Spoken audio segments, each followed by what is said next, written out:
Alright guys, this is what we got going on here. So, got my water meth set up over here.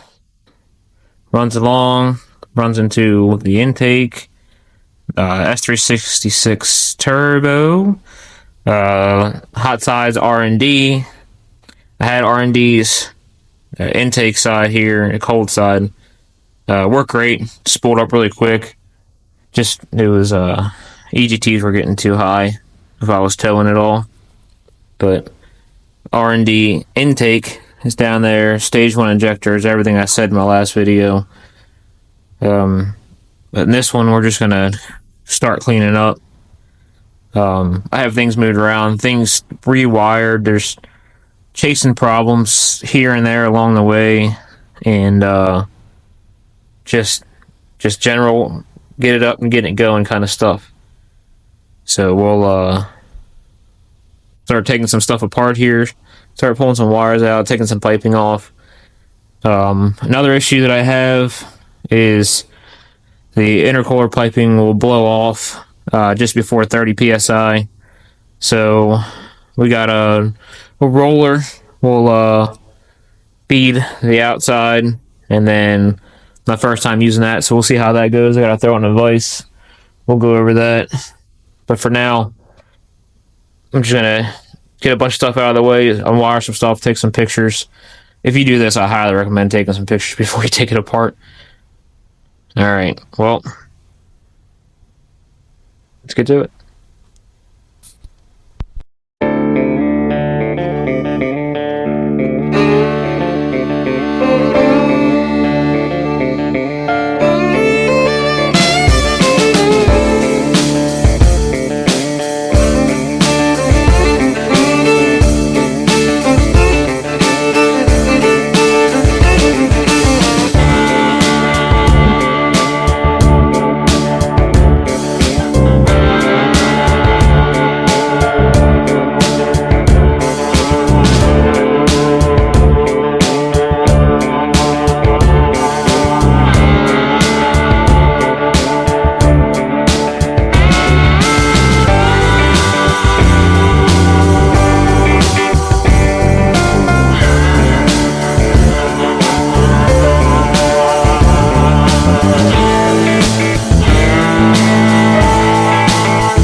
Here's the wiring harness out of the truck.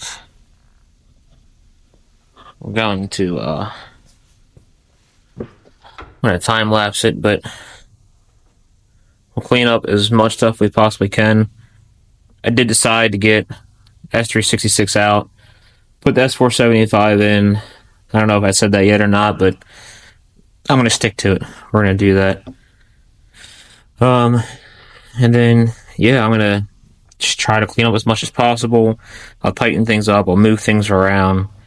Not going to be a show truck. I just want it accessible to do things with. So we'll time lapse it, and I'll talk about what's all done when we're finished up. But first things first, I got to tear this apart, get all the loom off of it, and we'll check good connections, bad connections. We'll get it going.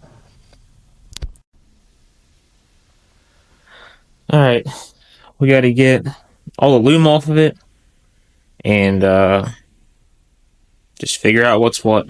We'll see if we can do the snap trick.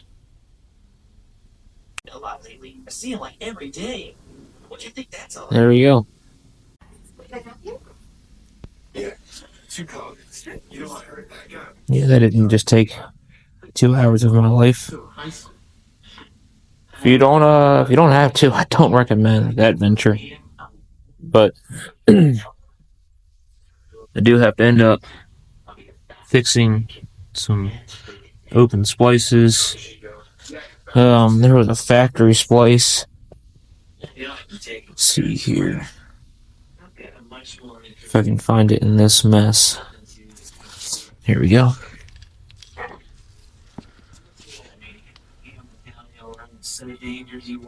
So this is,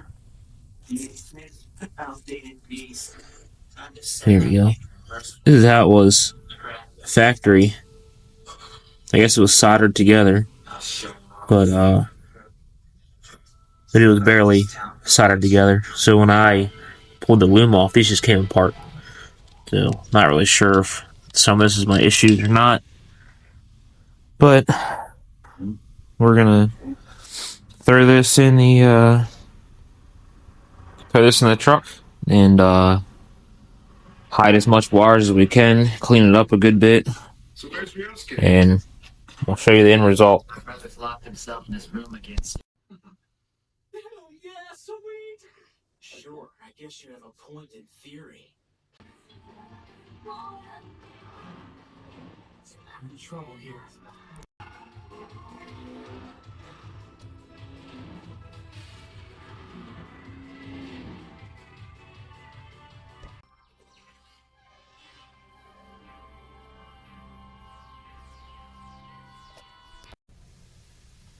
Alright, this is as far as I've gotten. Kind of run out of time, so I have to finish it up later. But cleaned up this area over here. I got to clean it up some more and tuck those down. Snuck the wires all down and around. Snuck them back up through here again. This is where they come factory, but this is not how it was. Ran it all down through here. And then I ended up relocating glow plug relay over here on the plate. And I'm going to tuck those down a little bit more. I want to rerun this vacuum line up and around. And I think the next video will be doing a little bit of that and swapping out that turbo for the S366 to the S475. So it's going to take some time for me to get that all done and get it up, but working on it. So follow along. We'll keep it going.